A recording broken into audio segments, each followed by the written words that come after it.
SpaceX to lose as many as 40 Starlink satellites due to space storm.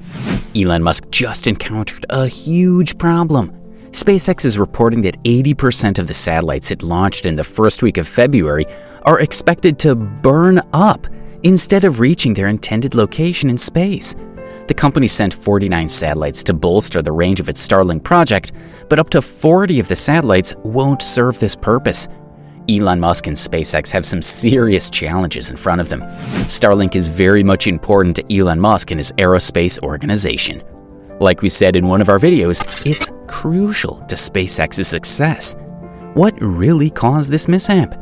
Welcome to your favorite channel, Unlimited SpaceX. Don't forget to subscribe and hit the notification bell for more exciting news about SpaceX projects and Elon Musk's many controversies. SpaceX lost as many as 40 Starlink satellites due to a space storm. What could have caused it?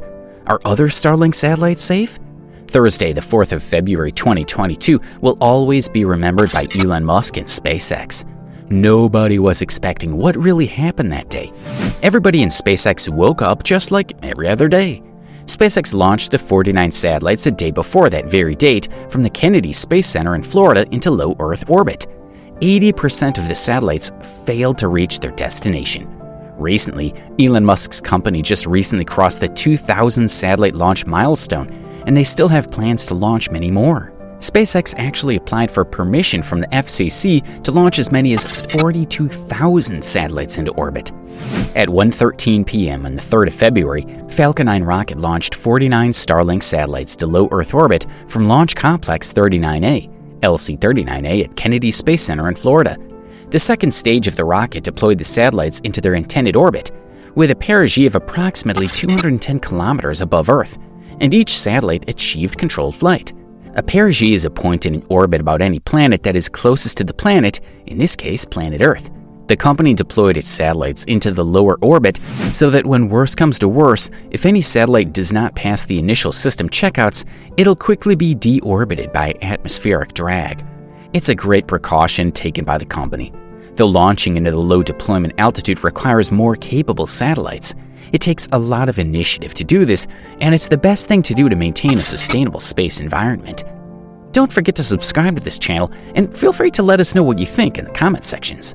The 49 satellites deployed on Thursday were significantly impacted by a geomagnetic storm on Friday.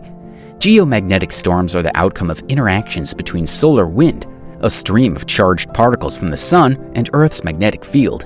When a geomagnetic storm happened, it caused the surrounding atmosphere to warm and atmospheric density at low deployment altitudes to increase. According to a blog post on the company's website, onboard GPS suggests the escalation speed and severity of the storm caused atmospheric drag to increase up to 50% higher than during previous launches. Though the satellites were commanded by the Starlink team to take cover from the storm by flying edge-on like a sheet of paper, they failed to carry out the maneuvers needed to reach the required orbit.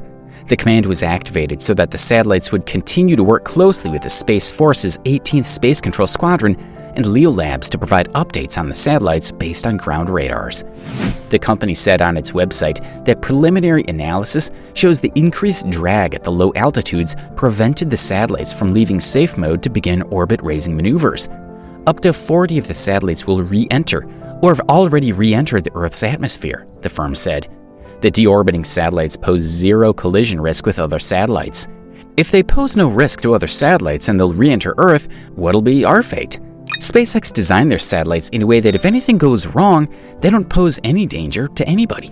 The satellites will meet their demise upon atmospheric re-entry, meaning no orbital debris is created and no satellite parts hit the ground. This is a unique move by SpaceX and the Starlink team to ensure that the system is on the leading edge of on-orbit debris mitigation. In summary, the 40 satellites won't cause havoc in space, as there will be no orbital debris and there will be no sudden fall of any satellite on Earth. Jacob Gear, the UK Space Agency's head of space surveillance, also backed it up when he said he does not expect any part of the satellites to hit the ground. Events like this are a reminder that space is challenging. Getting satellites or astronauts into orbit is still not so easy, he said.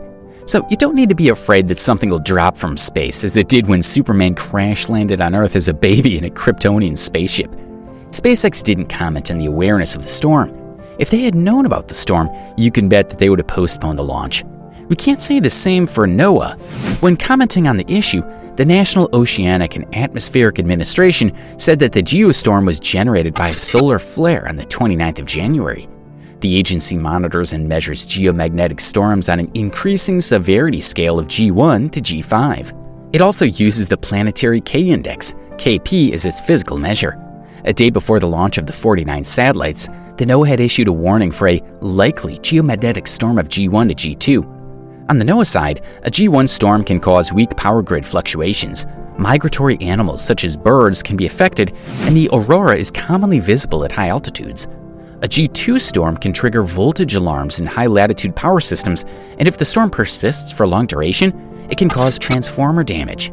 According to NOAA data highlighted by Ericol Palmerio, a space weather research scientist, there have been an average of 1,700 such G1 storms over the course of an 11-year-long solar cycle. Palmerio said it's common in terms of geomagnetic activity to see a storm the length of one that knocked out the Starlink satellites. There has been no official release from SpaceX on the cost of these satellites, but losing the majority of the mission could be a financial hit upward of $50 million. The company once revealed that whenever it reissues its Falcon 9 rockets, the cost per launch is about $28 million to $30 million. While commenting on the satellites, the company said that an estimate of $1 million cost per spacecraft was way off. At half the estimate, or $500,000 per satellite, the loss of about 40 satellites would be around $20 million. There's a great loss of money because SpaceX will need to rebuild extra 40 satellites to make up. This is the impact of the accident. It won't affect the current speed and range of Starlink, but the Starlink team won't be able to achieve its intended goal. Elon Musk tweeted on February 2nd about the launch of Starlink Premium. He claimed that the premium version will be faster than the normal version. The price of the premium service is higher and costs a whopping $2,500 for a Wi-Fi router, antenna, and tripod. Once the antenna is installed, the service will carry a monthly fee of $500. The first deliveries are expected in the second quarter of 2022. The company, or Elon Musk, is yet to comment if this accident will hinder this development. Judging by the day Musk announced the launch and the day the 49 satellites were deployed, one can deduce that the satellites were meant for this upgrade. The February 3rd launch by SpaceX was named the Starlink 47 mission, and it was the company's third Starlink flight of 2022. The satellites were expected to join over 1,800 other Starlink satellites currently in orbit. Starlink 47 mission happened to be SpaceX's third launch in 4 days, following the launch of an Italian Earth observation satellite on January 31st and another for the U.S. National Reconnaissance Office on February 2nd. SpaceX has been launching fleets of Starlink satellites, sometimes up to 60 at a time, since 2019. This is the biggest loss to date for them, were the words of Jonathan McDowell, a Harvard astronomer. SpaceX is known for its clean record in the context of historic satellite launches. I don't think this is a game changer for them, but they may change their deployment orbit a bit, he said.